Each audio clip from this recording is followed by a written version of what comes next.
Opa.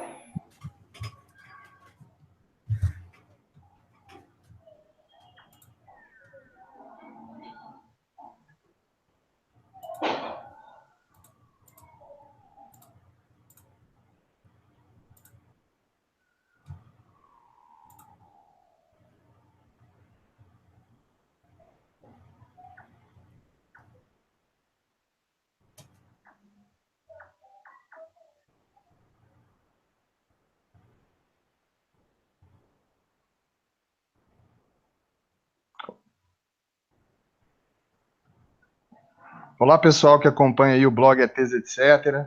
Sejam bem-vindos. Hoje nós vamos entrevistar aí o Matheus, ele que é um pesquisador e um grande pesquisador aí do insólito, do sobrenatural, né, que é um fenômeno na internet com o seu canal, ao lado da sua esposa. Hoje eles têm mais de 1,5 milhão de inscritos, né? Matheus, do blog e do canal Assombrado, seja bem-vindo. Matheus, queria iniciar perguntando para você como que começou o seu interesse pelos fatos aí sobrenaturais? Boa noite a todos, obrigado pelo convite, Wesley. Boa noite à bancada aí, boa noite ao pessoal que está chegando para nos assistir. Aproveita e faça a sua pergunta aqui, hoje é mais tranquilo, a gente consegue controlar melhor aqui o nosso bate-papo ao vivo. E o Wesley aqui já começou perguntando como começou a minha paixão pelo sobrenatural, né? Começou assim, Wesley, foi que um pouquinho antes do ano 2000, começou a espalhar que o mundo ia acabar no ano 2000. As profecias de Nostradamus diziam que a hora que ia virar o milênio, que passar uma virada de milênio, não é para todo mundo, né? Pouca gente tem a sorte de virar o milênio vivo.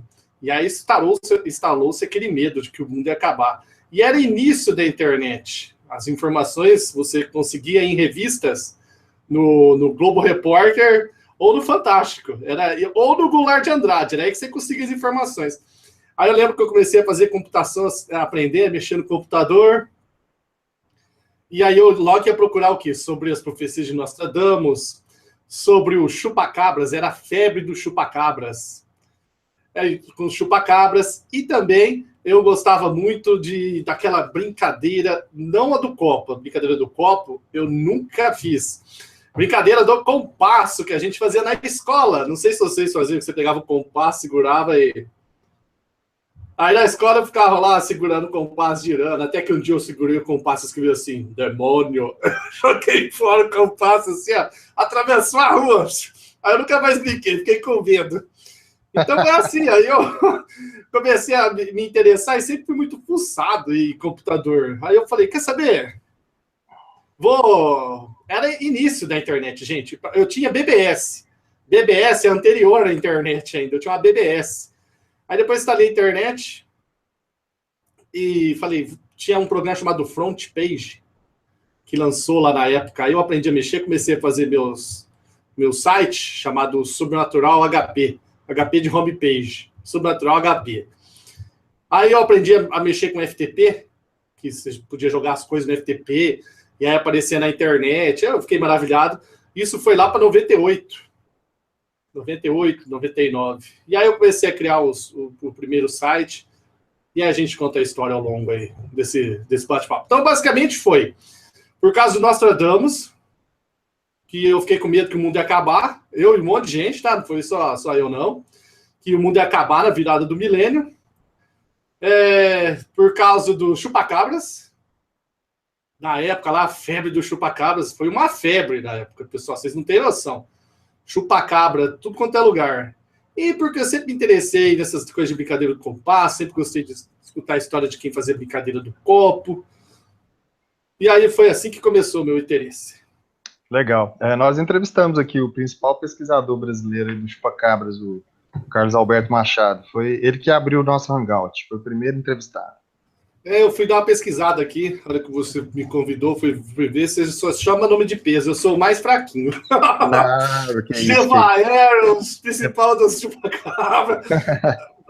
Obrigado. Você está no grupo seleto também. João Marcelo, faz sua pergunta aí pro Matheus.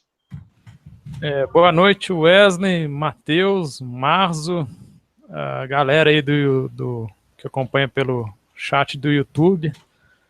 Ô, Matheus, minha pergunta é o seguinte, por exemplo, eu que sou apaixonado por ufologia, por exemplo, nos Estados Unidos existe uma gama enorme de livros sobre o assunto, DVDs, uma infinidade de produtos, não só sobre ufologia, sobre paranormalidade, sobrenatural, insólito. Nos Estados Unidos existe, na Inglaterra, né?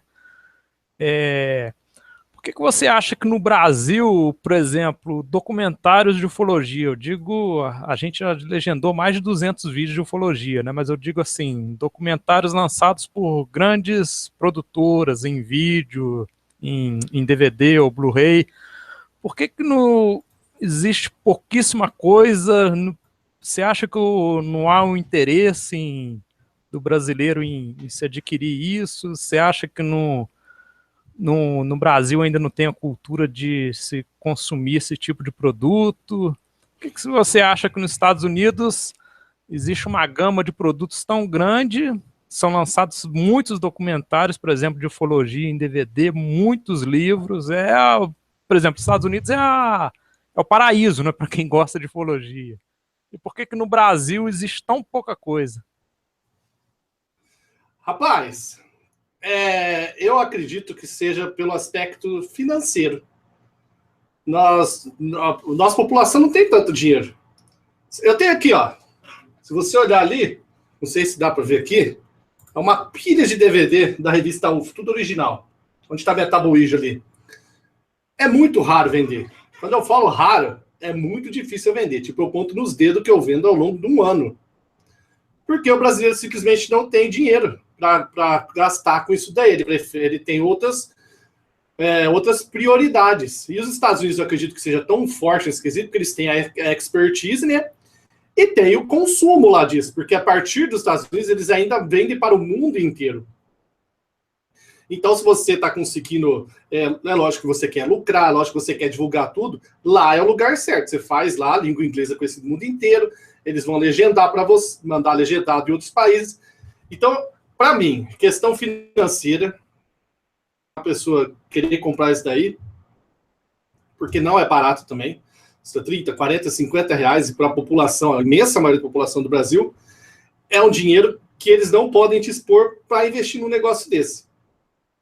E lá nos Estados Unidos, eles têm expertise lá, né? Os mais renomados profissionais do assunto são ali dos Estados Unidos. Então, para um brasileiro fazer isso daí, ou ele vai ter que viajar, gastar já com a viagem, ou vai ter que trazer para cá. O Gevaer já via aí vários hangouts dele falando como é difícil fazer o pessoal vir de lá para cá, não é barato, entendeu? Então, na minha opinião, é puramente a questão financeira. Se a gente fosse um mercado consumidor, tivesse uma renda per capita elevada, o pessoal poderia aí começar a consumir isso daí, os produtores iam ver que, ó, o pessoal tá comprando, hein? O pessoal tá comprando os DVD, vamos fazer DVD. Ia começar a pipocar DVD. Só para você ter uma ideia, depois aí o Wesley, se ele conseguir fazer, se quiser também, lá na minha loja assombrada, o item que mais é vendido, os itens mais vendidos são de ufologia, cara. Com a GT, olha lá, a luminária de acrílico ET, disco voador e abdução. Os 3 produtos mais vendidos da loja Sobrenatural. Mas no caso dos documentários, não sai. Documentário é só realmente para quem é muito fã do assunto. Então, para que o cara vai fazer um negócio que vai gastar dinheiro, muito dinheiro, não é barato, e depois ninguém comprar? Para mim é o financeiro que manda em tudo aí nesse caso. Márcio, sua pergunta. Ok, obrigado, Wesley, por estar participando aí desse hangout com o Matheus, o João aí dá uma boa noite, e a sua audiência aí do hangout do ETs, etc. Matheus, eu tô curioso para saber a sua opinião. Você trata no seu canal tanto da questão sobrenatural como a questão ufológica. Eu queria saber do seu ponto de vista, os dois, eles são misteriosos, porque eles são, não sei qual que é o mais misterioso na sua opinião, a questão ufológica e a questão do sobrenatural, que os dois, às vezes, não tem explicação lógica, né? nas suas atividades. Uhum. E queria saber o que você acha da relação, da questão da ufologia e o sobrenatural, se tem alguma ligação, se você acha que alguma coisa tem ligação com a outra. E se você já presenciou alguma coisa sobrenatural ou ufológica na sua vida. Cara, eu gosto dos dois, para falar a verdade, tá? Você tá perguntando se eu prefiro sobrenatural ou ufologia, é isso? É assim, não, a análise assim, o sobrenatural é uma coisa até mais complexa que a própria ufologia. A ufologia ainda tem algumas evidências. Mas o sobrenatural tem casos que é inexplicável, né? Que vem daí as causas, né? Espirituais, entendeu? Pode ser da própria mente, né? Você entendeu? Uhum. Queria saber da sua opinião em relação aos dois, né? Olha, sobre a ufologia, eu gosto muito da possibilidade de ter a vida fora do nosso planeta, né? Eu, na minha concepção aqui, eu acredito que ela existe. Ela tem que existir pelos números, estatisticamente mostra que existe. Só que o grande problema é a distância, né? Tudo é muito longe no universo, mas nada impede que uma civilização super avançada venha aqui, descubra aí como fazer para viajar mais rápido, fazer as diversas coisas que a física aí já falou que é possível, como os buracos de minhoca, né? Essas coisas aí. Então, quando eu publico coisa de ufologia mais aqui no Assombrado, geralmente é meio focado nisso, em alguma relação com civilização extraterrestre, ou que ouviu algo que pode ser de alienígena, né? Ou a descoberta de planetas que possam suportar a vida, ou algum programa que vai procurar a vida, que nem o Starshot ali, acabei de falar do Breakthrough Listing, que saíram os primeiros resultados. Esse é o enfoque que eu dou aqui quando eu falo da ufologia, é mais esse. Às vezes eu coloco, principalmente com o jornal agora, algum videozinho que saiu, para mostrar para o pessoal se aquilo pode ser verdadeiro ou falso, que o pessoal, eles gostam de me ouvir falando se é verdade, se é mentira, o que está passando. Então, aqui nem amanhã, provavelmente, eu vou passar um videozinho de um objeto entrando num portal dimensional e devo falar daqueles OVNIs da França, Austrália e um outro que eu vou estudar ainda, mas eu selecionei esse material. Tem até a postagem lá no Assombrado. Agora, a questão do sobrenatural eu acho interessante pela, vamos dizer, vida após a morte, que aí mostraria que pode existir vida após a morte. Calor aqui. Ligar esse ar aqui. Porque para existir os espíritos, os fantasmas, né, o sobrenatural em geral, alguma coisa aí que a gente não vê tem que estar fazendo acontecer lá do outro lado, né? Então, eu gosto por causa disso, por o viés de que existe um outro lado. Agora, eu também acho interessante que se não existir o outro lado, eu nunca vou saber que não existiu. Porque morreu, não vai ter que morrer se acordar e falar, não tem nada e morrer. Então, se não tiver, nós não vamos saber, que não vai ter como saber. Mas enquanto as pessoas relatam aparições de fantasma, relatam que viram, por exemplo, familiares mortos, faleceu um ente querido, uma mãe, um pai, e depois de alguns dias esse familiar voltou, ou em sonho, ou a pessoa viu. Então isso daí já dá um certo um suspiro de que possa existir sim um outro lado, a gente pode morrer e nossa alma continuar, entendeu? Então o sobrenatural envolve tudo isso. Os fenômenos, né, que pode ser a interação deles do lado de lá, tentando falar com a gente do lado de cá. Existe um vídeo bem legal, que até alguém maravilhoso aí legendou na internet, do experimento Scully, que foi realizado lá na Inglaterra, ali na década de 90, que teve aí os melhores resultados de comunicação com o além. E eu pretendo trazer esse vídeo aqui para o canal Assombrado. Desculpa, fazer um especial bem legal. Eu tenho o livro do experimento Scully, eu já peguei para ler 20 vezes, aí eu leio um pouquinho e acabo deixando de lado. Pego um pouquinho e deixo de lado. O documentário já assisti. Então foi até bom ter falado disso, que eu lembrei desse experimento Scully. Agora eu vi que você perguntou outra coisa, mas eu já esqueci. O que você tinha perguntado mesmo? A outra, a segunda, a junção entre a ufologia e a espiritualidade, tipo, a questão do sobrenatural, né? Eu não sei se tem alguma ligação, muitos dizem que tem, mas eu não. É bem polêmico isso, né, Matheus? você juntar os dois, né? Porque não tem um estudo definido, né? Entre um e outro para separar. É complicado.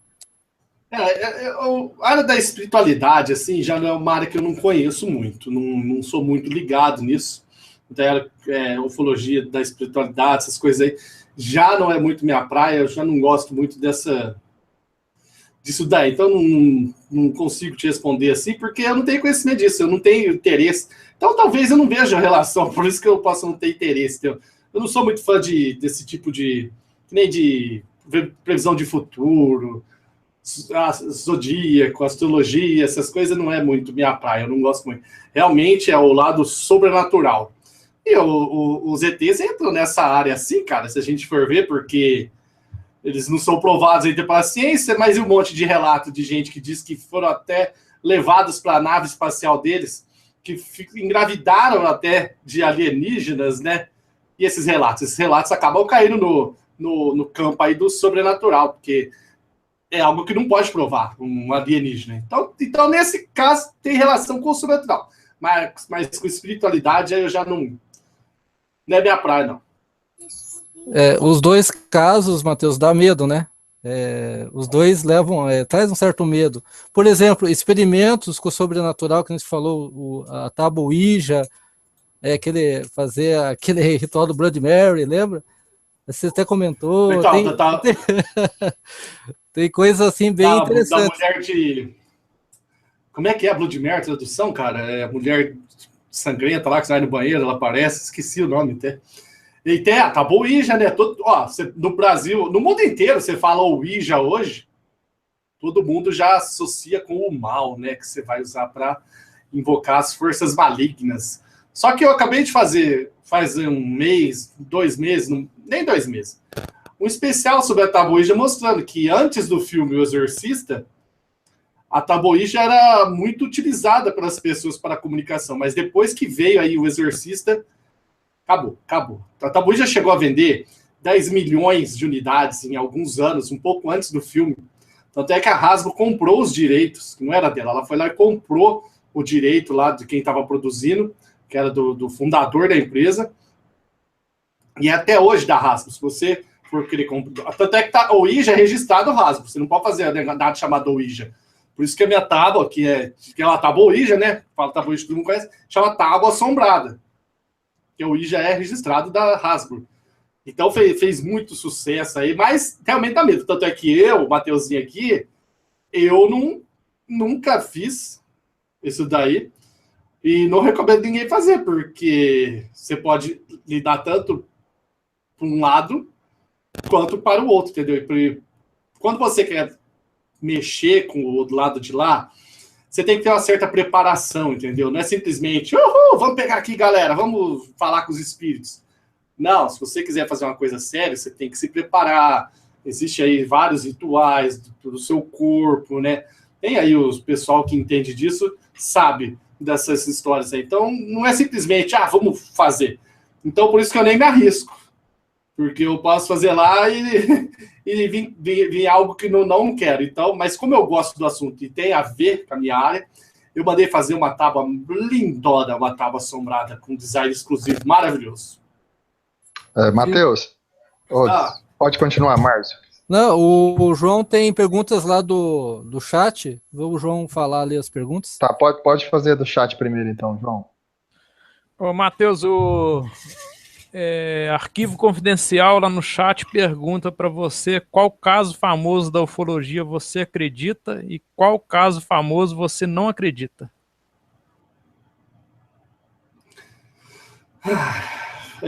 Caso famoso da ufologia que eu acredito. Olha, Operação Prato. É uma história fantástica e acabou até de soltar mais documentos aí para a galera, Operação Prato. Então, pelo envolvimento dos militares e tudo mais, aconteceu algo lá em Colares. Agora, que eu não acredito, cara, tem... sei lá, talvez é um caso aí que não é tão conhecido, uma moça chamada Giovanna Poda, é uma italiana ali que diz que ficou grávida aí de 18 vezes de extraterrestres, ela faz eventos e mais um monte de coisa. Essa é duro de acreditar mesmo. Então, eu já fico meio com o pé atrás nesse quesito, entendeu? Mas é difícil para mim, porque eu sempre tento sempre tento acreditar na pessoa que está contando. Então, se a pessoa está contando lá, eu dou voto de confiança, aí se for mentira, ela que vai se danar. Mas tem caso aí que supera muito. Um outro caso legal que aconteceu, que eu divulguei, é o caso da escola Ariel, que aconteceu na África ali, que apareciam os discos voadores. Fantástico. As crianças, várias desenharam a mesma coisa e contaram a mesma história. Então, esse daí também, cara, é para você realmente pensar, porque muitos testemunhos, crianças, né? E todas desenharem praticamente a mesma coisa, um OVNI atrás, árvore ali, um ser. Então, é um caso também aí que, apesar de não ser tão conhecido e ter muita informação, né? Não é que nem um Bert Barney Hill, o Travis Walton, né?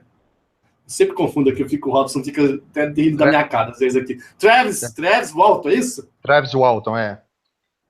Ele fica... gerou... O Robson tá aqui não, viu? Que deu origem São bem famosos, né? Fogo no Céu. Isso, Fogo no Céu. Esse filme vira e mexe, passa no Sci-Fi, viu, galera? Para quem quiser assistir aí no canal que chama Sci-Fi. Então, vamos lá. O caso falou Operação Prato, esse daí da Escola Uriel, e um que eu acho difícil acreditar, essa da Giovanna Padà, que eu tenho um vídeo lá no canal para quem quiser saber mais. Matheus, e a respeito do caso Varginha? Você bota fé no caso Varginha? Você acha que aconteceu alguma coisa extraterrestre ali? Ou não? Então, eu acredito que aconteceu alguma coisa ali sim, né? Claro que aconteceu para mim, tô dando minha opinião pessoal.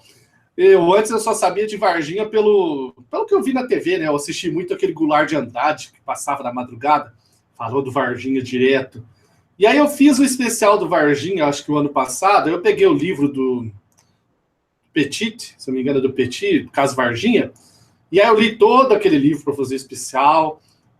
Aí eu vi, tinha as Forças Armadas no meio. Algo aconteceu ali, né? A morte do rapaz. Eu fiquei até surpreso de não ser só um extraterrestre, mais de um, né? Agora, que nem o pessoal vai lá entrevistar os moradores. Eles falam, algo aconteceu aqui. Agora, se foi um extraterrestre, não se sabe. Mas que aconteceu algo ali, aconteceu. Disseram que foi para a Unicamp, né? O Badan Palhares, que tinha recebido os corpos. Depois veio o pessoal aí lá dos Estados Unidos, botou na caixinha e levou embora. É um ponto de interrogação, mas muita gente diz que é tudo uma fraude, viu? Uma das grandes fraudes aí da ufologia, o caso Varginha. E eu precisava me inteirar, que nem o próprio Sérgio do Space Today, que eu uso bastante como referência para coisas de espaço. Ele tem um disclaimer lá no Hangout dele, aliás, o Hangout dele, Boletim Astronômico, chama, todo dia aí da semana às 9 da noite. Foi inspirado até no Jornal Assombrado. Ele coloca lá que Varginha é uma das maiores fraudes da história mundial. Eu vou perguntar para ele por que ele sempre diz isso. Mas que algo aconteceu lá, aconteceu. Eu, particularmente, não acredito na hipótese de fraude, não. Alguma coisa muito estranha aconteceu ali. Sim, eu também acredito. Alguma coisa aconteceu lá. Envolveu, sim, a ESA, né, Escola de Sargento das Armas, ali da cidade do lado ali, para deslocar os caminhões. Teve a busca, mais de um extraterrestre, fala extraterrestre, mas eu não sei se é extraterrestre. Tem a explicação que... lembra a explicação, Wesley, do tenente lá? Não sei se é tenente, tá? Mas num graduadão lá, que eu coloquei no trecho ele falando que era um anão. O exército... com não sei o quê. Cara, que coisa mais ridícula. Acho que era melhor que ficar quieto. Aquela ali, eu acho que foi a terceira desculpa que eles deram, né? Eles mudaram as versões, né? Eu acho que o João Marcelo é especialista no caso Varginha. Eles mudaram umas 3 vezes, eu acho, 3 ou 4 vezes a explicação, entendeu? O João Marcelo pode falar melhor isso aí. Quem deu essa explicação do casal de anões e que a anã estava grávida foi, na época, o Major Causa, para o documentário do Bruce Burgers, documentário do Discovery. Eu tive a oportunidade, o ano passado, de ver na casa do Birajara Rodrigues um dos vídeos que é de um militar da ESA que participou diretamente que recolheu a criatura, né, em Varginha, levou para a ESA e depois para a Unicamp. Assim, para quem é cético, você assistiu um vídeo desse, ali o medo ali, o pânico do militar, dando relato, assim, 26 anos que eu tô nessa cachaça de ufologia, foi a coisa mais incrível que eu já vi em 26 anos. E eu tenho certeza que o caso aconteceu e que é o número 1 da ufologia brasileira. Agora, tem muito cético que não descola a bunda de frente do computador e sempre vai negar a priori a ufologia, né? É lamentável, mas fazer o quê? João Marcelo, mas a primeira desculpa foi qual? Aí teve a Não, segunda. o Exército, na verdade, é o seguinte: o Exército primeiro disse que não havia nada, que nenhum caminhão da ESA, nada tinha ido para Varginha. Aí depois eles disseram que foi um casal de anões, que a anã estava grávida. E depois ficou a explicação oficial de que é o Mudinho, o sujeito lá com problemas mentais, que as meninas conheciam, davam cigarro para ele, né? Explicação ridícula, verdade, né? É o que está no IPM da ESA, né? E detalhe, o avistamento das meninas foi por torno de 2, 3 horas da tarde, né? Não é isso? O IPM da ESA é uma piada, né? O IPM da ESA, porque, por exemplo, no IPM eles alegam que o tempo estava nublado, que elas não conseguiram ver direito, confundiram o Mudinho, só que o tempo estava sol na hora, não tinha nada de tempo nublado. Aí eles alegam que eles transferiram a chuva que foi depois de 6 horas da tarde para a chuva para tarde, entendeu? Por exemplo, na época o Exército disse que os caminhões não foram lá, aliás, que os caminhões que estavam lá, eles tinham ido fazer alinhamento e balanceamento, só que na época o Birajara Rodrigues conseguiu um fax da loja que fazia alinhamento e balanceamento, dizendo que ela não abria aos sábados, e o caso aconteceu no sábado, entendeu? Depois um militar de alta patente que foi transferido de Brasília para Três Corações, ele mandou um recado para o grupo do Mondini, para o CEPEX, na época, dizendo que aquilo lá não dizia respeito aos ufólogos e que o caso dizia respeito à segurança nacional. Entendeu? Esse militar, coincidentemente, 4 anos depois do caso Varginha, ele se torna diretor de uma das maiores empresas do Brasil. Mas, enfim. Mas o ceticismo sempre vai existir, né? O ceticismo, eu aceito assim, o ceticismo quando a pessoa conhece o que ela está criticando. Agora, quando a pessoa faz crítica totalmente infundada, sem conhecer, sem nunca ter investigado, aí é complicado. Mas, Matheus, eu queria te perguntar o seguinte: como é que você faz essa pesquisa para você publicar material no seu site, no seu canal do YouTube? Porque, por exemplo, hoje, infelizmente, na ufologia, a internet ela ajudou muito na divulgação da ufologia, só que hoje 90% do que se divulga hoje, né, por exemplo, de filmes de UFOs na internet é fake ou alguma coisa que tem explicação. Como é que você seleciona suas fontes? Como é que você seleciona o material? E do que você posta no seu canal, no seu site, qual assim a porcentagem de coisas que você publica, por exemplo, como possível OVNI, e depois você já faz uma outra postagem quando surge uma explicação? Assim, então vamos lá. É muito difícil, muito raro eu fazer isso daí, publicar e depois falar que não é. Justamente porque eu espero um pouco. Eu não saio publicando. Entendeu? Soltou o vídeo OVNI, pá, todo mundo vai falar do assunto, né? Eu seguro um pouquinho.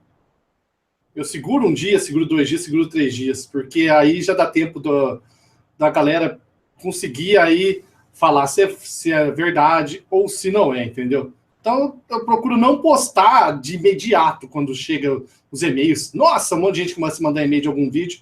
Então, eu seguro um pouquinho que, se for mentira, vai sair rapidamente, né? Porque o negócio viralizou, um monte de gente vai tentar desmascarar aquilo. Aí eu já faço o vídeo, contando a história do vídeo, e depois, junto no próprio vídeo, no final, já falo que não foi dessa vez.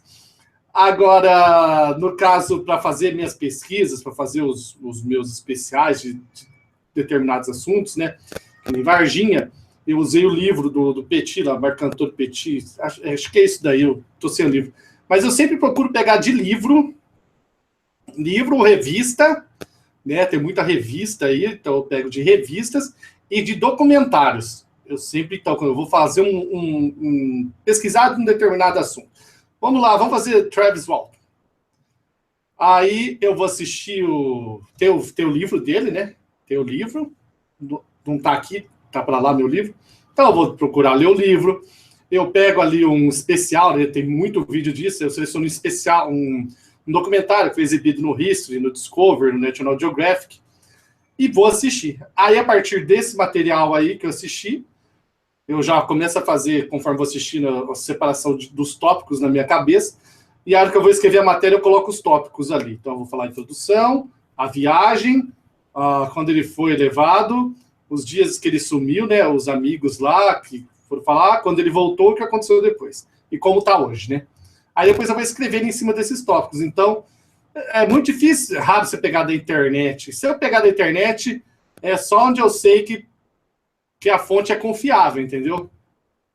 Quando você faz um livro, para publicar um livro, não é muito diferente da internet. Não é você digitar qualquer coisa lá e sair fazendo. Tem que ter o editor, tem tudo isso daí. Então, por isso que eu procuro pegar sempre de livros e também sempre de documentários exibidos aí no History, Discovery, NetGeo. Antigamente tinha um canal que passava bastante documentário, cara. Uns documentários muito bons, chamado Infinito, um canal chamado Infinito. Há uns 10 anos atrás ele estava na grade da TV por assinatura, e de repente esse canal simplesmente evaporou. E ele existe ainda, outros países da América Latina têm esse canal. Tinha uns documentários muito bons, galera. Você não tem noção, o que passava no Infinito era fera. Hoje você vai assistir ali, o único que passa coisa ainda é o History, né?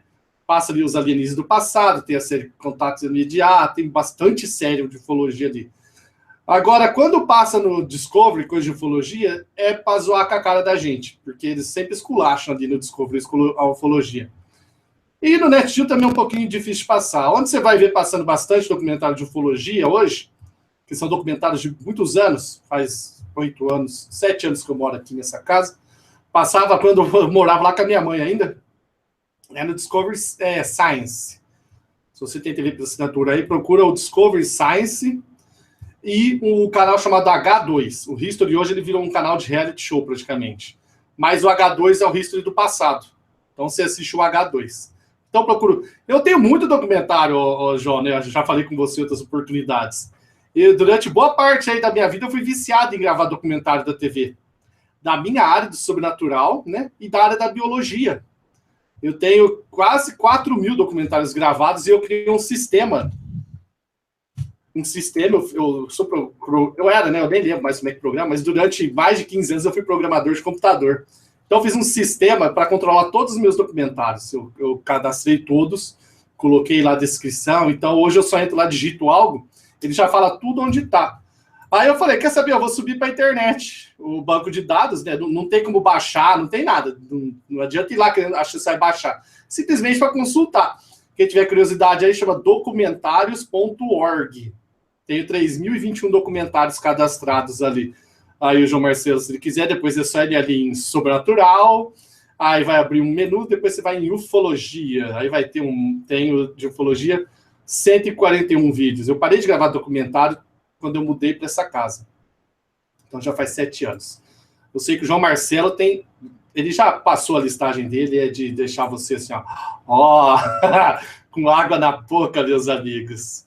A gente já legendou 3 anos aí, parceria com o blog ETs, etc. A gente já legendou mais de 200 vídeos, documentários, palestras, entrevistas, reportagens de TV. Por exemplo, amanhã a gente tem um documentário do Steve Greer, novo. A gente vai compartilhar ele em breve legendado. A gente não comercializa nada, né? A gente compartilha tudo de graça com todo mundo. Isso aí. Antigamente eu legendei também muitos documentários, mas da área da biologia. Eu sou biólogo, para quem não sabe, eu fiz biologia, então mais de 10 anos aí, eu trabalhava numa empresa e eu tinha um tempinho livre nela, então eu baixava os documentários, principalmente da BBC, do David Attenborough lá, as séries dele, e eu legendava essas séries, pegava em inglês e ia traduzindo. Então, muita legenda na área da biologia eu soltei aí uns 10 anos atrás pra galera. Aí, da área de sobrenatural, eu nunca legendei nada, não. Ô, Márcio. Opa, Matheus, você está sabendo, o Eric Von Däniken que vai estar no Brasil aí fazendo palestras. Eu lembrei, você falou de documentários, lembrei do Alienígenas do Passado. Até tem uma pergunta da Sônia Augusto. Na sua opinião, Matheus, o homem veio do macaco, Adão e Eva, ou dos ETs? Baseado no Alienígenas do Passado, você acha que tem alguma relação? O homem, para mim, como eu disse, eu sou biólogo. Eu sou formado em ciências de biologia. Veio do macaco, ocorreu a evolução. O que ocorreu de estranho foi o salto que deu em pouco tempo. Então pode ter ocorrido, é um assunto que eu gosto bastante, uma intervenção, sim, aí alienígena. Mas não que o homem os alienígenas tenham criado o ser humano. Já existia ali, a evolução estava caminhando, só que a evolução é um processo lento, de milhões de anos, demora. Mas o ser humano, o cérebro ali, a capacidade do ser humano, deu um salto muito rápido em pouco tempo, em alguns mil anos, alguns milhares de anos ali, foi muito rápido o salto que deu. E esse salto é uma coisa aí que é difícil de explicar. Então, quando a gente não tem explicação e algo começa a surgir aí algumas hipóteses. E existe a hipótese de que intervenção alienígena, né? Um dos principais divulgadores aí, o Zecharia Sitchin, né? Com o 12º planeta, falou que os Anunnakis vieram aqui interferir para mineração do ouro, né? Isso aí, pode me corrigir se eu estiver errado. Então, eu acho perfeitamente aí possível. Mas, para mim, o homem evoluiu do macaco e em determinado momento aconteceu alguma coisa aí que fez a gente evoluir muito rápido. Virar o Homo sapiens sapiens aí rápido demais. É um tempo que não é comum na escala aí da evolução de qualquer, não só da humana, de qualquer animal aí. Animal, vegetal, se vocês quiserem, de qualquer ser vivo, pronto. João Marcelo, você tem alguma pergunta aí do chat para fazer para o Matheus? Sim. A Belísia Luana pergunta qual assunto que você gostaria de fazer um super especial para o canal, mas ainda não fez. Esse que eu acabei de falar, da intervenção, por exemplo, alienígena nos seres humanos, sabe? Eu acho que é um tema bem legal, mas é um tema que requer bastante conhecimento. Então, o Alienígenas do Passado tem um documentário bem legal sobre isso. É um tema bem legal aí para a gente explorar a intervenção alien aí na evolução humana, né? Ia ser show de bola. Eu quero fazer, por exemplo, aí do caso do Travis aí, do Fogo no Céu. É uma história fantástica, nunca fiz. Experimento Skull, que eu acabei de falar aí, de comunicação com os extraterrestres. Eu queria fazer também Bruxa de Salem, mas tá difícil achar material. É escasso o material de Bruxa de Salem, cara.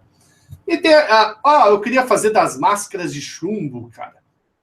Muita gente pede. Matheus, fala da máscara de chumbo. Eu quero falar, só que o problema é o seguinte. As imagens do Máscara de Chumbo, elas têm direitos autorais da revista Cruzeiro. E alguém comprou os direitos da revista Cruzeiro. E cada página que você quiser usar da revista, ele cobra R$70 para te passar o direito daquela página, onde estão as fotos do caso, entendeu? Então eu tenho que comprar 5 páginas, dá quase 300. Então é isso daí que dá uma impedida. Nossa, não é um super dinheiro, mas a gente tem outras contas para pagar, né? Que nem os documentários ufológicos. A gente tem outras prioridades. Se você precisar, eu te passo o Linha Direta de 1990 com Hélio Costa sobre máscara de chumbo. Eu já baixei, eu já tenho. Quer ver? Eu já tenho o diretório aqui do Máscara de Chumbo, cara. Inclusive, um dia eu tava conversando com um cara que ele chegou aí para mim por e-mail, né? Não vou falar quem é, lógico, também não lembro mais o nome. Falou, Matheus, você quer saber um negócio do Máscara de Chumbo? Eu vou te revelar. Aí ele contou uma história, cara, muito louca. Ele contou cada coisa ali, é que ele pediu para não falar. Então vou respeitar. E é uma história muito bizarra. O que ele falou que ele sabia o que tinha acontecido, entendeu? Pô, mas você vai deixar a gente na curiosidade? Brincadeira, Matheus. Ué, Não, eu vou resumir. Ele disse que eles. Acho que pode ser, mas que eles estavam tentando abrir um portal dimensional, entendeu? E aí ele disse que outras pessoas tentaram e conseguiram fazer isso. E aí eles tinham um ser que veio de outra dimensão, numa igreja. Cara, é uma história muito louca. Eu não vou falar, não, porque não pode falar. Mas é relacionado com a abertura de portais. Cadê aqui máscara de chumbo? Aqui, ó. Eu tenho aqui o misterioso caso das máscaras de chumbo, linha direta, completinho aqui. Eu assisti isso daqui quando passou. Não, eu sei, mas é porque houve 2 linhas diretas. Teve um mais recente e eu me refiro a esse mais antigo, 1990. Ah, eu tenho, tá aqui na minha tela. Tá? Eu peguei do YouTube. É onde tá... É um outro apresentador aqui que eu não sei quem é, não. É o Hélio Costa. Isso. Tá em 2 partes. Aí eu baixei do YouTube. Quando eu vi, eu falei, vou baixar, porque vai que sai do ar, né? Eles tiram o link. Então eu já baixei, já tá na minha pasta máscara de chumbo. Esse caso, o Matheus, desse rapaz que sumiu lá no Acre, o Bruno Borges, você fez vídeos lá sobre ele. Qual que é a sua opinião? Você acha que há alguma coisa ali para poder promover os livros do rapaz? O que você acha que aconteceu ali? O seu feeling diz o quê? E onde está Bruno Borges? Ele disse para o amigo dele que ele queria viver na floresta, dentro de uma caverna. Ele disse para um amigo dele. O amigo dele falou, você tá louco? Você não sabe nem fritar um ovo. Você imagina você tendo que caçar, tendo que beber água? Ele falou, mas eu quero. Então eu acredito que ele tá no Acre, né? Tá rodeado pela floresta amazônica. Só você andar alguns quilômetros já é floresta. Você já sumiu do mapa. Então eu acredito que ele tá vivo da Silva. Ele leu muito, gente. Ele leu rapidamente, muito, muito, muito. Eu acho que ele foi pro céu. Matheus, eu acho que ele foi pro céu, cara. Foi pro céu? Céu da boca da onça. Né? Ficou na selva lá. Pois a chance é grande, né? Porque não tem vivência de selva, vai morrer. Ou morre picado, né? Mosquito transmite doença ali. Mas a onça pode ter comido ele mesmo. E eu acho assim, ele leu muito e acabou bitolando a cabeça dele. A mãe dele deu uma entrevista que já tinha procurado aí psicólogo, terapeuta, né? Porque ele tinha um amigo imaginário aí que era uma almofada. Ele falava muito com ela ficou preocupada. Eu acho que ele está vivo, então, para finalizar, e que ele estudou muito, muito, muito, se aprofundou, escreveu os livros ali. Ele sumiu, lógico que ele sumiu para divulgar os livros. Ele disse que ele fez aquilo para a obra dele ser conhecida. E ficou conhecida. Todo mundo hoje no Brasil sabe quem é o Bruno Borges aí. Será que ele volta? Que nem o Wesley falou, tá lá no meio do mato, um cara da cidade, era uma família classe alta, né? Você vê ali, eles têm um restaurante, tem uma casa de shows ali em Boa Vista, né? Eu acho que nós não vamos mais ver o Bruno de volta. Mas o trabalho dele aí já vai começar a ser publicado, aqueles livros ali, nós vamos entender o que ele quis dizer. Às vezes está lá escrito onde ele está, vai saber, vai que ele escreveu que ele ia estar em tal lugar. Matheus, Dyatlov Pass. Eu sei que você fez um especial sobre esse caso. Esse caso é muito intrigante, né? Assim, na sua opinião, foi um caso de pé grande, algo desconhecido, ou você acha que teve interferência de OVNIs? Só retificando aqui, capital do Acre é Boa Vista. Eu falei Boa Vista, é Rio Branco, tá? Confundi ali. O Dyatlov Pass é da hora, né, galera? Foi um dos primeiros especiais, assim, grandões que eu fiz. E eu fiquei extremamente decepcionado e bravo da vida quando eu descobri que aquele documentário que passou no Discovery era falso. Do Dyatlov Pass lá, mostrando a história. Fiquei bravo, cara. Falei, não é possível. Esses caras ficam um comentário, né? E hoje eu fico meio pé atrás alguns. Aí, quando eu tô em dúvida, eu vou lá no IMDb para ver. Internet Movie Database, se é verdadeiro ou não. Ah, não tô sabendo disso aí, não. Explica isso aí pra gente, né? Tem um documentário que passa no Discovery, que é o nome... Deixa eu pegar aqui, que eu não lembro de cabeça. A Discovery exibiu aí, exibe 90 minutos, né? Eles fazem virar 2 horas com intervalo. E dá tudo a entender, Dyatlov, que é verdade. A jornalista está indo lá, eles vão no... Chama Morte na Neve. Quem quiser assistir tem completinho no YouTube, ó. Morte na Neve. Só digitar, documentário Dyatlov Pass ou documentário Morte na Neve. E eles mesclam a realidade com a fantasia ali. Então eles foram até o local, eles foram na vila no Italy, eles foram no cara que mais estudou o assunto de Dyatlov Pass. Eu assisti, Matheus. Agora você falou, eu lembrei. E, Rapaz, aquilo é falso? É falso. É aí no ficção. final, ele e a mulher lá, a jornalista russa, vão no meio da neve. Aí eles começam a ver um corpo morto. Aí eles correm para uma caverna e tem o barulho lá. Eu falei, cara, que da hora, eu não acredito. Eles conseguiram filmar. Aí eu escrevi assim, fiz o vídeo e achei que era verdade. Pá, uma das primeiras opiniões do cara, ó, aquilo lá é um mockumentary. É coisa mentirosa. Falei, não acredito. Pois é, vai lá no MDB pesquisar. É que nem aquele que o Discovery fez, foram até 2, né? Sobre Dos sereias. sereias. O do dragão, do dragões, do Animal Planet é falso. Tem uma série muito da hora, que eu sei que é mentira, mas eu assisto, que passa no Discovery, uns dos Discovery da vida aí, que é um monte de senhor já barbudo lá do Alasca, e tem agora nos Estados Unidos que eles saem para caçar uns monstros. E todo episódio eles quase capturam os monstros. Também aquilo lá é tudo mentiraiada, cara. Então tá uma disseminação de documentário falso. Aí eu fiquei muito magoado. Mas o negócio é que, apesar do documentário ser falso, o incidente aconteceu de Dyatlov Pass. É que no documentário dava a entender que era um pé grande. Um Yeti ali, né? Lá é Yeti. Que tinha feito aquilo. Era um animal aí da criptozoologia. Agora, pelo que eu vi no especial que aconteceu, foi algo que assustou demais aquelas alpinistas ali, né? Amadores ali. Porque eles rasgaram a barraca de fora para dentro e saíram correndo. Sem calçado. Quem em sã consciência vai sair correndo na neve abaixo de zero, lá na Sibéria, lá, em direção não sabe se aonde à noite? Então, algo muito perturbador aconteceu ali com aqueles rapazes. O que poderia ser esse algo muito perturbador? Será que é um ser humano andando por ali, dando tiro? Com certeza não, né?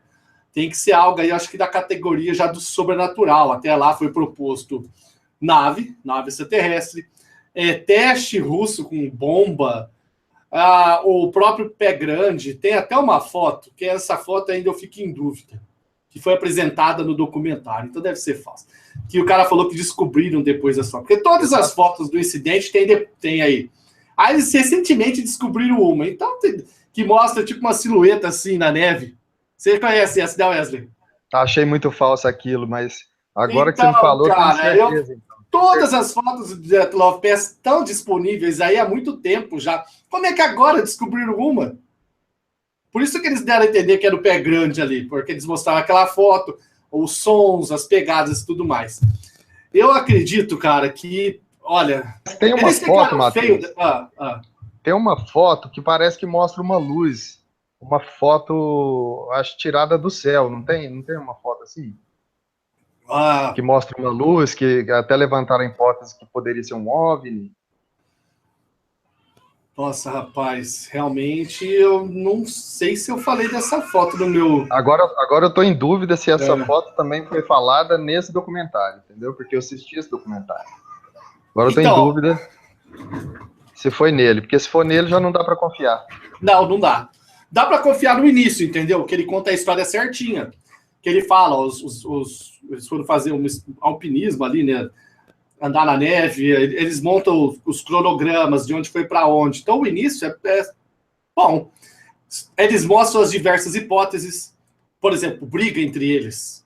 Cara, não tem porquê. É que a gente está numa outra realidade aqui no Brasil, mas se você for lá na Rússia, no meio do gelo, lá na Sibéria, meu amigo, você não vai querer sair da tua barraquinha, não. Você vai ficar quietinho. É mais gelado lá que o freezer da tua geladeira. Você vê o freezer da sua geladeira, ele é menos 10, menos 15. Lá faz mais frio que isso. Menos 20, menos 30. Então ninguém ia querer estar dentro de um freezer à toa, eles querem ficar protegidos. Não, um ambiente totalmente inóspito. Inóspito.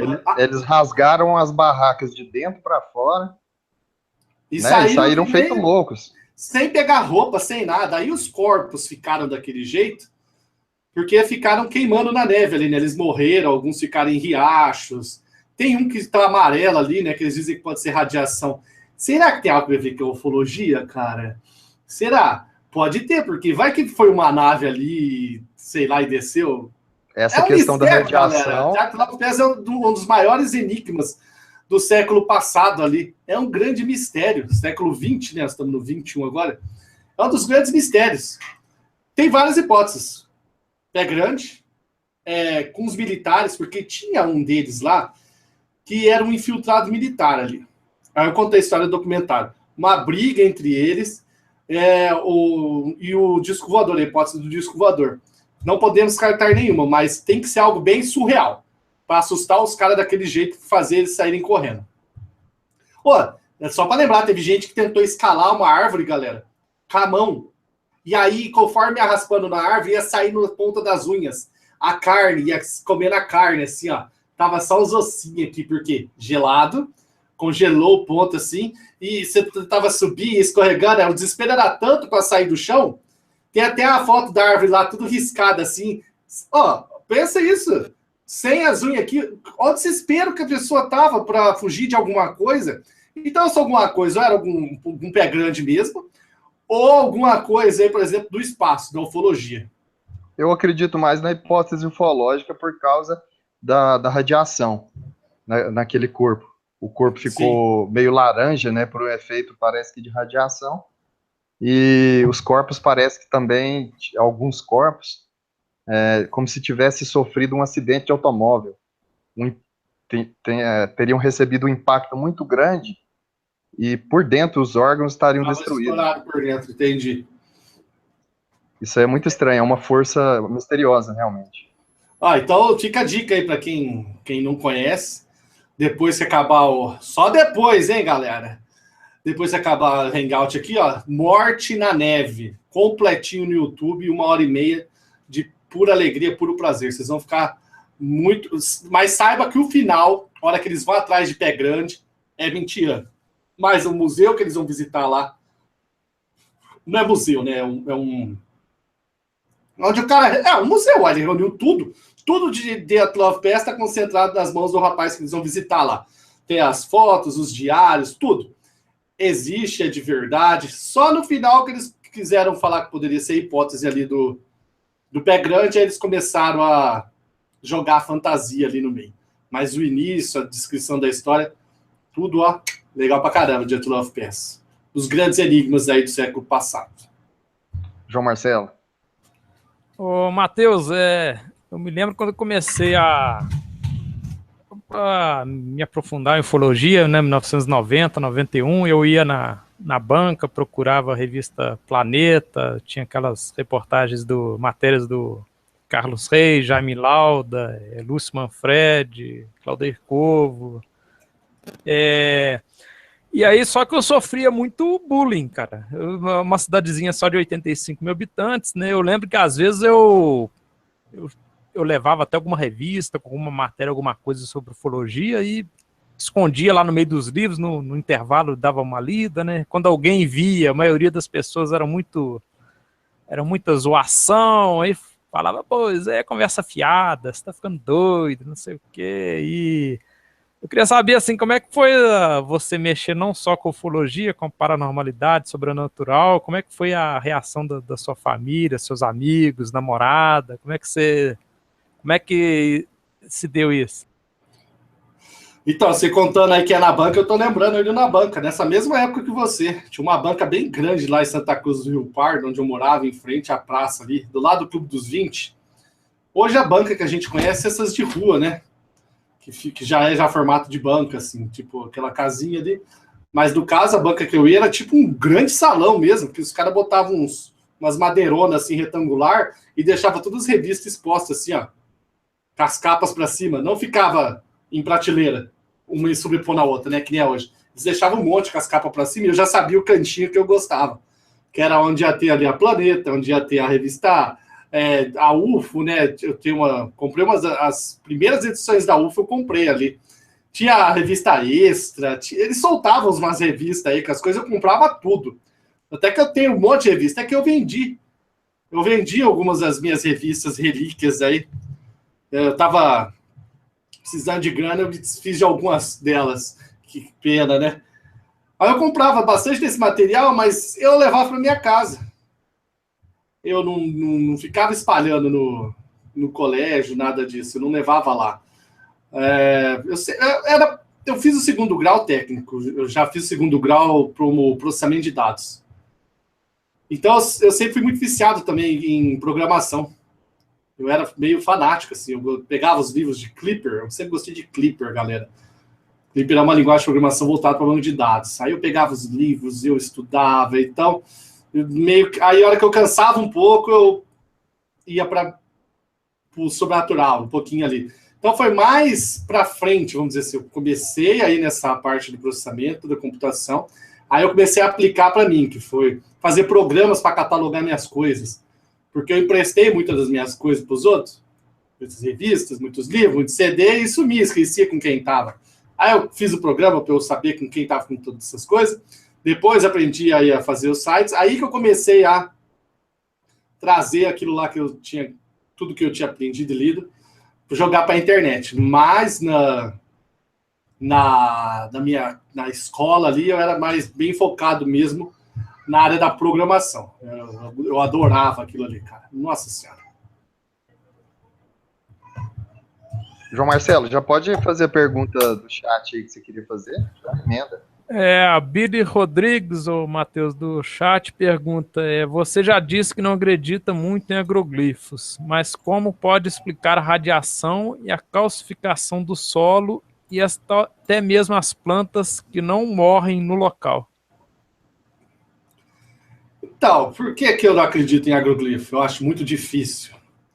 Vamos dizer assim, não é que eu descarto 100%, mas eu descarto 99,999%. Porque depois que eu fui pesquisar, eu vi que os agroglifos evoluíram, cara. Aí que me decepcionou. Eles começaram como simples bolinhas, aí no outono fizeram 2 bolinhas, depois ligaram essas bolinhas, depois começaram a fazer padrões, depois veio fractal, depois veio 3D, sabe? Então você vê a linha evoluindo.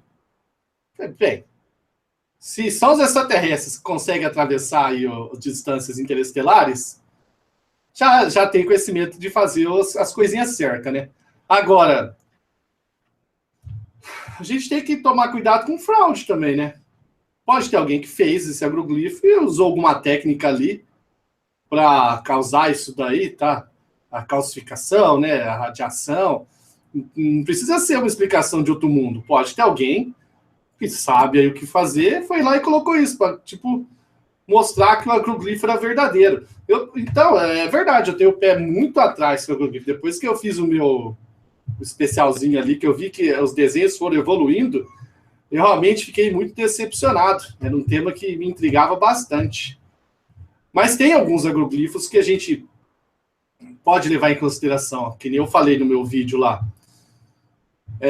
Aquele de Arecibo, de Arecibo, a resposta à mensagem de Arecibo, que surgiu ao lado do Observatório Shubbolton, lá na Inglaterra, e depois, um ano depois, surgiu mais um outro parecido, que tem aquele disco ao lado ali, com os padrões, eles viram que era um código binário, e aí tá lá, cuidado com os falsos profetas, e a tradução, né? Falsas final, promessas, promessas vazias. Isso daí. Esse é um intrigante, entendeu? Esse daí eu não falei que era falso. Esse é de 2002. A mensagem de Arecibo. É fantástico. Para quem está assistindo aí e não conhece a história, tem um especialzinho que eu fiz, a mensagem de Arecibo chama, que vai contar desde quando mandou o sinal de Arecibo, né? O Carl Sagan ali mandou a mensagem, mostrando que o DNA, a matemática, nossa posição no sistema solar, um desenho de um radiotelescópio lá embaixo. E aí, depois de décadas, surge um desenho na Inglaterra, numa plantação ali, ao lado do maior observatório do país. Eles já foram assim, ó, ao lado do maior radiotelescópio, se não me engano, da Inglaterra ali. movimentado, cheio de pessoas aí céticas quanto à ufologia, né? Fizeram um desenho monstruoso ali do lado, com um rosto alienígena e um código binário. E depois de um ano fizeram um outro próximo ali. Então esse é um que aí a gente pode investigar. Só que por estar tão contaminado de fraude isso daí, é hoje que praticamente não é levado muito a sério. Você vê sair em algum portal, algum lugar falando de Círculo das Plantações, só aquele cara que é muito fanático que tem isso daí, mas você quase não escuta falar. Então, mesmo que for os extraterrestres que forem fazer lá, acho que só vai voltar a mídia isso daí se tipo virar um holograma, eles fizerem um negócio no chão e de repente sair um negócio 3D ali do círculo. Senão, fatalmente a gente não vai mais ouvir falar, porque é muita fraude. E muita gente faz esses desenhos incríveis. Mostrou que o ser humano é capaz de fazer as coisas complexas incríveis. Tem um que faz na neve, rapaz. É inacreditável que o cara faz na neve. Mas é isso aí. Então, eu acredito que 99,99% é falso, mas pode existir, como, por exemplo, esse aí que eu te falei, do Chubbolton aí, um que pode ser alienígena. Eu sempre fico meio atrás, o pessoal já sabe, eu sempre fico meio com o pé atrás. É Mateus, a diferença. Tem aquele também das flores lá, você até falou no especial, eu assisti seu especial. Sim. O das flores, aquele eu esqueci o nome agora do lugar. Eles foram abaixados, assim, foi até o Tsukaulos, estava ali. Isso. Esse daí não consegue ser reproduzido através da técnica que é amplamente conhecida hoje, da tábua com corda. O que o pessoal faz? Eles põem passa aqui no pescoço uma corda e um retângulo, assim, uma tábua embaixo, amarrada. Então você simplesmente vai pressionando a plantação e aí vai dando aquele formato, que vai achatando. Agora, nesse caso aí, essa é uma outra aí que também ninguém conseguiu aí reproduzir. Não foi amassado, tipo, foi abaixado assim, ó. Passou no Mensagens dos Céus, acho que é o episódio Mensagens dos Céus do Alienígenas do Passado. E esse foi diferente, que foi em plantas com flores, né? Sim, umas florzinhas amarelinhas. E não machucaram as flores. Ele pegou a equipe, né? O Tsukaulos chegou pra galera que reproduz Círculo nas Plantações e falou: vocês conseguem reproduzir esse desenho? Aí os caras olharam e falaram: sim, claro que a gente consegue. Aí eles fizeram lá em uma hora e meia, aí botou um drone e viu que eles eram praticamente idênticos. Mas aí ele falou, mas tem um problema, que esse que eu te mostrei foi feito dessa forma. As florzinhas, elas não foram danificadas, elas simplesmente tipo, abaixaram assim. E o de vocês, a gente vê que todas as plantas foram danificadas. Aí eles falaram, bem, aí assim a gente não consegue fazer. Então, os caules encurtaram ou os caules entraram para dentro da terra? Não, que eu me lembro, não entrou. Porque senão ia ser um outro detalhe mais magnífico ainda, né? Conseguir fazer o caule entrar dentro do solo. Eles devem ter sido tipo pressionados assim, não assim. Veio algo assim, e aí não danificou as flores. E como vocês sabem, né? Flor é uma estrutura aí muito delicada, né? Tanto é que você dá para as mulheres as flores por ela ser delicada. Então qualquer coisinha vai machucar aquilo ali.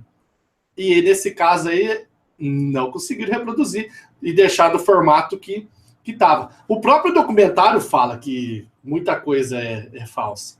E aí eles já começam com essa para mostrar que nem tudo é falso. Eu citei esse também no meu especial.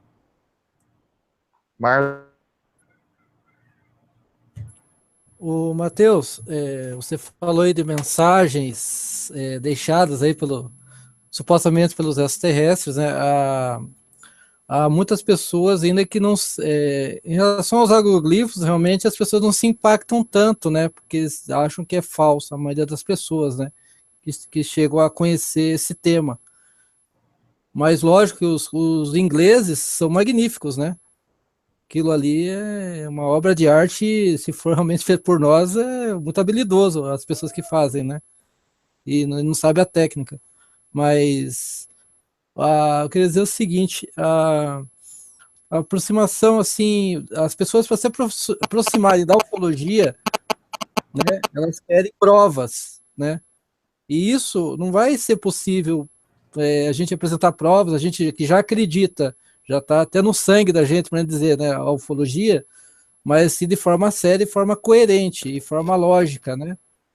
Que nem se falou da questão da origem, pode vir de outros planetas, a possibilidade de altas tecnologias que nós, né, nem sequer sonhamos que eles estão aí, né? Porque a minha opinião, lá no meu canal, eu sempre digo que a presença extraterrestre é um fato, é uma realidade, né? As pessoas ainda não, elas não se tomaram conta ainda disso, né? Por causa de vários fatores, lógico, né? Sociais, econômicos e tal. Eu quero perguntar para você, qual maneira que deve se apresentar a humanidade será através, o que você mais acha provável, né, Matheus? Seria via militar ou pelo Vaticano, via religioso? O que causaria mais impacto, na sua opinião? Quando ocorreu o grande encontro? Não, aí tem um detalhe, pode não acontecer um encontro, ou sim, ou se apresentarem, talvez, ou não se apresentarem, mas tipo, dá uma prévia, né? Eu acredito dar que um vai tempo. ser o Vaticano, né? Porque já vai impactar em bilhões de fiéis, bilhões, porque existia aí vida em outros locais, pode encontrar um pouco café ali. Se for os militares, a galera vai falar: eu sabia, eu tinha certeza, vocês sempre esconderam corpos ali na área 51, sempre esconderam corpos ali no hangar 18, então a gente sabia que você estava. Agora, se vier ali o Papa, o Francisco, chegar na sacadinha lá da praça ali, falar: a humanidade tem um comunicado, eles existem. Meu amigo, o impacto ia ser grande ali, viu? Aí sim, agora se é do militar, tipo, vai ser um comunicado, né? Eles vão emitir um comunicado e vai divulgar para a imprensa, para todo mundo: os ETs existem, tal. Ou faz aquela coisa bem, agora pensou um papa falando isso, ia ser aí, vixe Maria, ia detonar tudo mesmo. Se bem que eu já vi que a igreja se posiciona, né, de que pode sim existir outros mundos, outra vida, e que tudo seria criação de Deus. Eles estão já se posicionando nisso porque eles estão vendo que pode acontecer uma hora ou outra. Aliás, né, vocês sabem aqui que pode ter vida dentro do nosso próprio sistema solar. A NASA acabou de soltar aí aquele comunicado ali, aquela conferência que transmitiu via Facebook, dizendo que encontraram na Lua, no satélite natural Encélado, ali de Saturno, que é uma bola de gelo ali, fumarolas no fundo. Eles têm as plumas. Aliás, se vocês entrarem ali nas imagens que a Cassini mandou do seu primeiro mergulho entre os anéis, tem uma imagem que ela fez de Encélado, que é uma lua pequenininha, tem um pouquinho mais de 600 quilômetros. Lua, quando eu falo, quer dizer satélite natural, tá? É uma que parece uma empada? Não, ela é redondinha mesmo, bem branquinha, com umas rachaduras. Aí dá para você ver assim, tipo como você borrifasse esse negócio do cabelo, de molhar cabelo para cima. Aí eles olharam aqui e falaram: bem, tá tendo emissão de gases ali. Aí eles fizeram a Cassini passar ali no meio, aí ela detectou o que tinha ali. Eles estudaram durante 1 ano e alguns meses, porque encontraram ali hidrogênio molecular, H2. Tem o hidrogênio, né? E tem o hidrogênio molecular. E aí eles foram: como que pode ter isso daqui? Aí eles foram eliminando hipóteses. Até que sobrou a última, que é fumarolas submarinas. A pressão que Saturno exerce ali é tão grande sobre aquele planetinha que no centro dele tem alguma atividade, e essa atividade gera calor. E esse calor sai em fumarolas, que são essas fumarolas que tem no nosso planeta, onde os camarões, outros crustáceos ficam ali se alimentando de micro-organismos. Pera aí, galera. O papai está aqui fazendo um jornal de novo, tá? Oi? Peraí, gente, senão ela não vai parar aqui. Wesley. Desculpa, porque ela fica abrindo a porta aí que vocês deviam estar escutando. Ela veio dormindo no carro, eu busquei ela na escola, ela dormiu. Ela deixou cair o pirulito no chão. Aí eu fui lá e peguei e comi o pirulito dela. Agora ela tá perguntando: cadê? Tô ferrado. Tô ferrado, cara. Então, falar que caiu no chão, o cachorro comeu, alguma coisa assim. E ela dormiu chupando pirulito e ela acordou agora querendo pirulito. Então, voltando aqui. Vocês estão ouvindo aí, pirulito? Daqui a pouco, 9h30, o Matheus vai sair para comprar pirulito. 9h30. Se tiver atrapalhando aí, vocês me falam, tá? Porque eu uso um microfone desses que capta o ambiente inteiro. Então pode estar captando ela falando aí. Então descobriram ali em Encélado essas fumarolas aí liberando o calor. Então, para ter a vida, a gente precisa do quê? Nós precisamos de água, né? Água em estado líquido, precisamos de uma fonte de calor e precisamos da sopa química, dos elementos químicos. E lá tem tudo isso daí. Então pode ter vida embaixo daquela camada de gelo. Tem uma grossa camada de gelo que protege ainda da radiação. Pode ter vida ali. Pode ter vida na Lua Europa de Júpiter também. Ali em Europa é o mesmo esquema. Uma camada de gelo. Lá já se sabia que tinha as fumarolas. Então, até vai a sonda Clipper, sabe? É o nome da minha programação. Clipper vai ser enviada para ir lá para Encélado. Ela vai ficar orbitando, tá? Antigamente, antes de descer ali um landerzinho, para ver se conseguia perfurar e detectar alguma coisinha, só que o Trump foi lá e cortou essa parte aí, porque o Trump tá focado em quê? Em mandar o homem para Marte, né? Ele falou que quer que o homem vá para Marte até 2030. Vocês acham que vai conseguir essa proeza aí ir para Marte até 2030? A gente tem aí 13 anos, né? Um pouquinho menos de 13 anos já. 12 anos e alguns meses. A viagem ali, olha que ponto de aproximação, 5 meses. Eu não sei, mas ele quis fazer que nem o presidente ali, o Kennedy, que falou, temos que mandar o homem até o final da década. E conseguiu ali em junho de 1969 mandar. Ô, Márcio, você queria falar alguma coisa? Oi, sim. Sobre a questão astronômica, Matheus, principalmente a ISS sempre tem alguns registros estranhos na sua captação das imagens, né? E é uma fonte, eu digo assim, uma fonte irrefutável, né? De você captar OVNIs ali, né? Quer dizer, se há um trânsito de OVNIs saindo do planeta para o espaço ou indo para a Lua, por exemplo, como já teve... Claro, tem muitos fakes, né? Infelizmente, o pessoal não desacredita por causa dos fakes. Mas tem algumas que é em tempo real, né? Não sei se chegou a ver, analisar ou fazer vídeo de algum episódio desse pela ISS, Matheus? Já fiz. A própria NASA contribui com isso, né? Porque ela corta o sinal. Na hora que ela vê algo diferente, ela corta o sinal. Então por que sempre corta o sinal na hora que aparece algo diferente? É lógico que muita coisa ali pode ser explicado, né? Partículas de gelo, outras coisas. Que nem do astronauta que passou a mão ali, tipo escondendo o OVNI. Mas eu acredito assim, a NASA contribui para esse negócio aí, para, vamos pôr entre aspas, a conspiração de que são discos voadores. Porque sempre que tem uma coisinha diferente passando ali, corta o sinal da ISS. Mas seria o local perfeito, né, para você registrar. Você fica com aquela câmera pegando o espaço assim, o espaço bem pretinho. Aliás, né, o pessoal pergunta, mas cadê as estrelas? Aquilo lá é mentira. Galera, é o seguinte, não tá focando na estrela porque a câmera tá regulada para pegar ISS. Então você tira uma foto, pega seu celular agora, vai ali na janela da sua casa, olha pro céu, você vai ver estrelas, se estiver estrelado, né, se não estiver nublado. Pega teu celular e tira uma foto. Olha se vai sair uma estrela no seu celular, na foto. Vai sair um céu preto. Por quê? Se você quiser tirar foto da estrela, você tem que regular o seu celular, o seu equipamento para pegar as estrelas.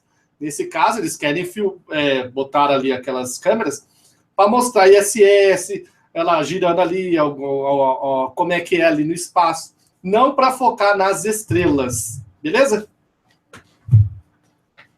Ok, o João tem perguntas ali. Ô, Matheus, uma pergunta aqui do canal Casos Ufológicos do YouTube. Pelo que eu entendi, é o seguinte, a pergunta dele é UFO, arqueologia ou casuística? Qual que seria a vertente ufológica mais interessante para explicar os fenômenos? UFO, arqueologia ou casuística ou outra linha da ufologia? Um abraço para o Wagner. Ele manda aí as coisas para mim, né? Obrigado aí. Aliás, agora que eu vi aqui o caso ufológico, ele tá aqui no chat. Rapaz, eu gosto... Então, Eu não sou também tão especialista assim para falar, pode ser isso, aquilo. Que nem eu disse, que eles podem ter vindo sim no passado, né? Eu sou um defensor dessa teoria dos alienígenas do passado, porque, por exemplo, que nem eu já falei do homem, foi muito rápida a evolução do ser humano, mas muito, não é o padrão da evolução natural aquilo ali. A gente tem um salto muito rápido, a não ser que tenha tido a mutação perfeita ali, ela conseguiu ser passada para frente. E aí existe a casuística, né? Que são os casos ufológicos que ele conta e mostra que eles estão até hoje aí. Então, os dois aí, eu não entendi muito bem essa pergunta aí, mas conforcologia, arqueologia dos alienígenas do passado, sim. E essa também da casuística, aí, esses casos famosos aí, ele passa bastante casos pra gente. Também acredito em vários desses casos aí. Se eu não respondi a pergunta, desculpa, é burrice minha mesmo, pergunta de novo, tá? Ô, Matheus, essa questão da Terra plana, como é que você vê isso? Hoje em dia a informação, né, tá acessível para todo mundo, eu acho que a informação ela nunca foi tão assim, democratizada, né? A qualidade da informação é outra discussão, mas a informação está disponível para todo mundo, né? Por que você acha que surgem, volta e meia, surgem essas teorias sem fundamentação científica nenhuma e colocam assim, vira assim quase uma coisa como uma coisa religiosa, né? Uma coisa leva até para o lado do fanatismo, né? E como é que você vê essa questão da Terra plana? Salvo engano, o Matheus fez um especial da Terra plana. Eu ainda não assisti, não, mas parece que eu vi lá no seu canal. Eu assisti lá todos, muito bom, viu, Matheus? Sim, eu assisti. Então, o que aconteceu? Meu cunhado, ele começou a trabalhar aqui comigo. Já faz uns 3 meses. É o irmão da Ana, né? Meu cunhado. Aí ele sempre ficava na minha orelha aqui do meu lado, falando de terra plana. Eu falei, cara, você acredita nesse negócio, mano? Não, porque não tem como. Se você vê, não sei o quê. Aí eu falei, faz um compilado de vídeo, então. Um compilado dos vídeos que você acha que eu devo assistir. Por acaso eu for fazer algo da Terra plana. Aí ele botou lá vários vídeos. E ele ficava falando disso, Terra plana, cara, na minha orelha. E eu comecei a ficar puto, porque eu me irritava, entendeu? Eu falava, para. Então eu vou fazer o especial da Terra plana. Fique tranquilo. E fiz o especial. Mas é que nem aqui o João falou, né? É tipo uma seita o negócio. Quando eu fiz o especial lá, teve um monte de vídeo no YouTube me atacando. Rapaz do céu. O cara falou que eu era maçom. Uma loucura, foi uma loucura, mano. E eles vêm assim, eles não querem ler, eles não querem perceber. Tipo, eles focaram que a Terra é plana. Então, no final do especial, eu falei assim, não importa o que faça para você, defensor da Terra plana, se pegar você, botar no foguete aí da NASA, levar para o espaço, você vai falar que você foi dopado, que o que você está vendo ali é um holograma, que é mentira, que você nunca vai acreditar. Então, na minha opinião, e na certeza absoluta, a Terra não é plana, coisa nenhuma. A Terra é essa bela planetinha aqui, essa bela esfera maravilhosa. E não é tanta loucura acreditar que a Terra pode ser plana. Durante muito tempo acreditou-se, porque é tão grande o planeta, é tão grande a nossa circunferência, que a gente vê sempre reto. Para a gente conseguir ver uma certa curvatura, é difícil ver até quando você anda de avião, que é 10 quilômetros. Você só vai começar a ver a curvatura real do planeta se você pegar aquele MiG-29, for lá na Rússia, vai na Rússia, você paga, eu quero andar de MiG. Se eu quiser o mais legal é os caras irem assim na praia e colocar uma régua. Poxa vida, cara. No horizonte e falar, tá vendo? A Terra é plana, tá vendo? Mas sabe o que acontece? Muita gente entrou na onda e tá zoando, faz isso de zoeira. Para jogar lenha na fogueira, entendeu? Porque eu não consigo acreditar uma pessoa em sã consciência estudou fazer uma asneira dessa, né? Não tem como. Então é mais zoeira. Então, começou como zoeira isso daí. Mas aí teve gente que começou a levar a sério. E não, porque não sei o que, levando a sério, a gente consegue ver assim a polares aqui do hemisfério, mas nunca mostra como, né? Nunca mostra. Se a Terra fosse plana, eu ia conseguir ver o Monte Everest. Aí eles falam, não, porque existe o efeito tal. Ou os caras tiram a gravidade da parada. Eles falam que a gravidade não existe. Eles falam que existe a densidade relativa. Mas de onde vocês tiraram densidade relativa? Cadê? Não, a gravidade não existe, é densidade relativa. Meu God do céu.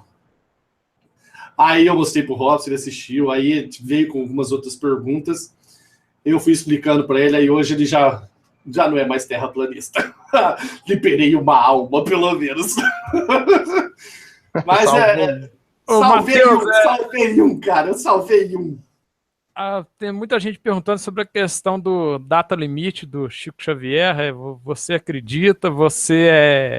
Essa questão do data limite, você acredita? E queria saber se você é reencarnacionista. Olha, pelo que eu leio aí, apesar de não ser como eu já disse, não gostar muito de zodíaco, essas coisas, mas vira e mexe, acabo lendo o que aparece aí. Fala que todo escorpiano gosta de saber sobre a morte. Eu falo que seria muito triste a gente morrer, né? Tá, a gente vem, constrói tudo, e de repente, pá.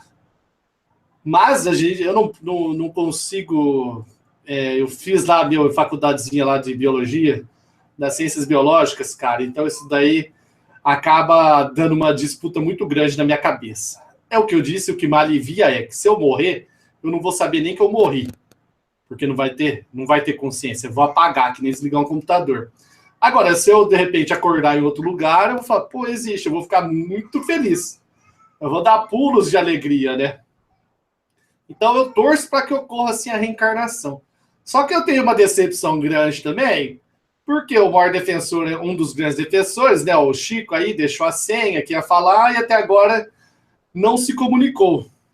Existe aí o pessoal lá do outro lado do mundo, né? Outras religiões, os budistas aí, os Dalai Lama, né? Porque o Dalai Lama vai sempre reencarnando para eles. Na hora que morre um Dalai Lama, eles ficam procurando tudo quanto é lugar do mundo onde que ele reencarnou. Mas aqui a gente leva em consideração o nosso Brasilzão, né? Tô esperando, então, ainda ele falar. Mas eu tenho esperança e eu gostaria, sim, que existisse a reencarnação, a vida após a morte, tudo isso daí. Eu queria, do fundo do coração, que existisse. A primeira pergunta eu esqueci, cara. Eu tô com a memória fraca. Qual foi a primeira? Sobre a questão do data limite. Data limite. O data limite diz que em 2019 os ETs vão vir, é isso? Não, que seria a partir de 2019, caso não ocorra uma guerra nuclear, a humanidade entraria numa fase de prosperidade que depois de algum tempo a gente teria o contato aberto com outras inteligências. Muita gente pede isso daí para mim, você tá vendo que eles estão até perguntando aqui no Hangout. E eu já assisti, aliás, eu não consegui terminar de assistir esse documentário do Data Limite. Justamente porque não é muito uma coisa que me despertou a curiosidade. Cara, então, 2019, se não tiver a guerra, não vai ter a guerra, tá? Eu acredito que não vai ter a guerra. Nós vamos caminhar aí para o contato. Nós estamos caminhando para o contato hoje já, né? Todo dia são divulgadas notícias aí, informando que a chance de ter vida é muito grande. Pode já estar tendo contato, né? Tanta gente diz que tem aí uma associação dos americanos ou dos grandões aí do mundo com os extraterrestres. Philip Schneider, né? Lembra o Philip Schneider que fazia as palestras dele? Então, eu não sei, cara. Eu preciso fazer um especial do Data Limite, aí eu poder te responder, mas é um tema que não me instiga no momento. Não vou saber responder. Pode ter, vai. Sim, pronto. Matheus, esses vídeos de OVNIs aí que circulam pela internet, tem algum que você bota fé, que você fala assim, não, esse aqui eu acho que é real, esse aqui eu ponho a mão no fogo por ele? Ou não? Ó, de bate-pronto aqui, eu não ponho a mão em nenhum. Falando aqui rapidamente, porque eu já vi muito vídeo, né? E a nossa mente vai... Se você não fica naquele assunto, ela vai sumindo da cabeça.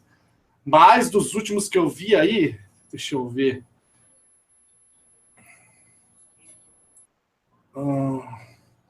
Se eu lembrar, eu falo, Wesley. Vou tentando voltar aqui, aí eu falo, tem um que pode ser sim. Nem do Bilu? É verdade, para buscar conhecimento, né? Busquei conhecimento! Aquilo é Orandir. Tem um que paralisou o aeroporto da China, você lembra desse? Cara, tá valendo disso hoje, porque como amanhã no jornal quero falar desse OVNI aí que apareceu, olha lá, um OVNI que apareceu na França, na China e Austrália. E aí aqui tá falando aqui de uma parte aí desse da China, que tinha paralisado aqui o aeroporto, quer ver? Aeroporto da China, o aeroporto de Xiaoshan, parou de operar em 7 de julho de 2010. É o Security 10, né, que disse. Aí, então, o aeroporto aqui de Xiaoshan, entre aspas, parou de operar em 7 de julho de 2010. Aí a matéria vai prosseguir. Então, amanhã eu posso falar melhor. Eu ainda vou estudar isso daqui para amanhã. Mas, pelo pouco que eu sei, não é verdade isso, tá? Que o aeroporto parou por causa de um OVNI. Agora, tem um caso no Peru, não sei se vocês chegaram a ver, que também disseram que o aeroporto lá, o principal aeroporto do país, parou. E até um cara fez um vídeo mostrando uma frota, assim, do que seria um disco voador. Tem uma postagem lá no blog Assombrado. Eu ainda não fiz vídeo disso também. Aí eles dizem que esse aeroporto no Peru também parou. Quem tiver curiosidade, vai no Assombrado, digita aeroporto Peru. Você vai cair na postagem. Legal, João. Quer fazer... Estamos chegando ao final aí. Quer fazer mais uma pergunta? O Matheus, você falou essa questão das filmagens. Tem um documentário do ano 2000, você deve ter ouvido falar do Martin Stubbs, é um produtor de TV canadense. Ele tinha várias antenas na casa dele, ele começou a filmar horas e horas de transmissões da NASA, ele conseguiu vários flagrantes de OVNIs. Ele mandou essas filmagens para o Guido Nigro, que é um cientista do SET na Austrália. O cientista está no documentário, ele disse que estava impressionado, que ele não tinha explicação para as filmagens. E ele desafiou um cético famoso, o James Oberg, que é o Prêmio Nobel de Física. O James Oberg não aceitou. Ele desafiou o James Oberg, se não são OVNIs, o que são que estão aqui na filmagem? Eu queria, na verdade, mandar um recado aqui, Wesley, o Novatos na Ufologia, o Matheus, tá dando um recado aqui que quer você no hangout dele lá do Novatos na Ufologia. E tem uma última pergunta do chat aqui, só localizar aqui. Tem muita gente perguntando sobre o caso Giovanna Poda, você já respondeu, né? Sim, 18 filhos ali. Achei a pergunta. O Arquivo Confidencial pergunta: Matheus, você teria interesse e coragem de criar um grupo tipo Caça-Fantasmas e sair caçando o sobrenatural pelo Brasil? Essa é uma pergunta bem recorrente, cara. Eu sempre pergunto isso daí. No momento, não. Porque eu tenho medo disso daí. Eu vou querer. Eu tenho medo disso. Eu sou divulgador. Mas o Robson hoje aqui estava falando para a gente fazer isso. O problema chama-se money. O Brasil é um país continental. Tem distâncias aí. Então, para você se locomover pelo país, demanda tempo, demanda dinheiro. Você vai ter que levar várias pessoas, uma equipe. Então, não é algo muito fácil de ser feito. Mas é o que eu disse para o Robson, cara. Tudo isso daí é coisa que a gente pode levar mais para frente, entendeu? O canal vai evoluindo e nós vamos aí, quem sabe, se for crescendo, dando tudo certo, pode ser um quadro, por exemplo, vai em Varginha e vai nos locais ali onde aconteceu, mostrar agora uma casa mal assombrada. Eu não vou querer ir atrás, não, porque eu tenho medo do fantasma vir atrás de mim, entendeu? Eu já vi relatos desse pessoal aí que vai investigar a casa assombrada. Depois a assombração persegue quem foi lá. E para você investigar uma casa assombrada, você tem que ter muita fé, você não pode ter vícios. Tem gente que fala que você não pode nem ser carnívoro, tem que ser vegetariano. Então, meu amigo, se eu fosse, eu ia ficar meio por trás, sabe? Eu só ia apresentar os resultados depois. Era a Ana que gosta desse assunto, o irmão dela, mais um aí para a equipe técnica. Mas eu, a princípio, eu não me enquadro nesse daí, não, porque eu ia ficar meio receoso. Eu não ia querer entrar no lugar desse, não. E é perigoso, né, galera? É perigoso você ir nesses locais aí. Tinha que ir armado. E eu não tenho posse de arma no momento, né? Então, você não vai ficar se embrenhando em casa desconhecida, cara, no meio da noite, pelo amor de Deus, né? Você pode levar um tiro, pode ter gente dormindo ali. Mas eu tenho Então, mais medo de vivo, viu, Matheus? Então, é isso que eu tô falando, né? Não vai se embrenhar nessas casas aí pra ver isso daí. Aliás, tem muito canal famoso da internet, mas aquilo lá, pra mim, é tudo fake. É tudo pré. Qual a chance? Ó, esses programas que passam em Discovery, no Sci-Fi, de Nego que Caça Fantasma, raramente eles captam algo. A maioria das coisas que eles captam é um barulho que eles falam, falou isso. Só que você tem que estar muito bom do ouvido para ouvir. Ou ver alguma coisa movendo. Agora, os canais aí que estão bombando disso, todo lugar que eles vão, acontece algo incrível. É algo sensacional. Não tem como, né, cara? É os documentários, chama atenção. Mas, para mim, na minha opinião, é tudo combinado. Infelizmente, o nosso horário aí já venceu. Deixa eu fazer uma pergunta aqui só. Ô, João Marcelo, eu vi ali até aqui no bate-papo agora há pouco, o cara falando de algo que o meu cunhado que sempre fica perguntando para mim, que é esse negócio a luz que se aponta para o céu e interage lá em cima. Você tá sabendo disso? Sim, já vi vários vídeos. Tem um monte de vídeo que a galera aponta um laser lá para cima, tipo numa estrela, e de repente ela se move. Alguém sabe o que pode ser isso daí? Não, eu particularmente, eu não vi nenhum desses vídeos ainda, não. Eu já vi vários vídeos. Pra mim é novidade, eu não via isso aí, tem que ver. Não, esse eu já vi vários. Tem uns bem convincentes mesmo. Inclusive filmados com câmera de visão noturna. O cara aponta o laser, né, para aquilo que ele supõe que é o OVNI ali passando. E o OVNI faz um contato luminoso. Ele emite uma luminosidade bem maior do que a inicial, entendeu? E com contato com laser. E é possível, viu? Isso tem é só você jogar, tem vários vídeos desses. É bom fazer esse experimento aí. Agora, é possível manipular também. Hoje tudo é possível, né? Se manipular, fazer com computação gráfica também. Dá para confiar em tudo, não. Wesley, eu gostaria de dizer para o Matheus que existem uns vídeos de OVNIs militares, tá, Matheus? E acho que esse é meio difícil de fraudar, tá? Eu falei até no jornal, a edição dessa semana, eu resgatei aquela filmagem do Chile, que os militares do Chile lá do helicóptero filmaram durante quase 10 minutos. Eu falei pra galera, ó, vocês sempre ficam me enchendo o saco falando que é celular tremido, não presta a imagem. Agora nós temos uma imagem de 10 minutos, feito por militares, com qualidade HD, de algo que não tem explicação. Os caras ficaram 2 anos tentando explicar, ninguém sabe o que é aquilo.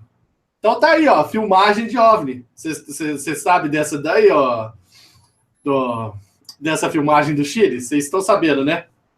Esse eu vi já. Esse eu vi porque então, eu comentei. Cara, é uma filmagem militar. Foi dos militares do Chile que fizeram, pô. É bom, e realmente eu já vi também. Impressionante mesmo. Matheus, queria agradecer a sua presença aí. A gente vai finalizar, que a gente tem a regrinha aí de 1h30. Queria te agradecer aí de coração a sua presença e agradecer ao João Marcelo e ao Marzo aí pela participação, como sempre, e agradecer aos telespectadores aí que assistiram.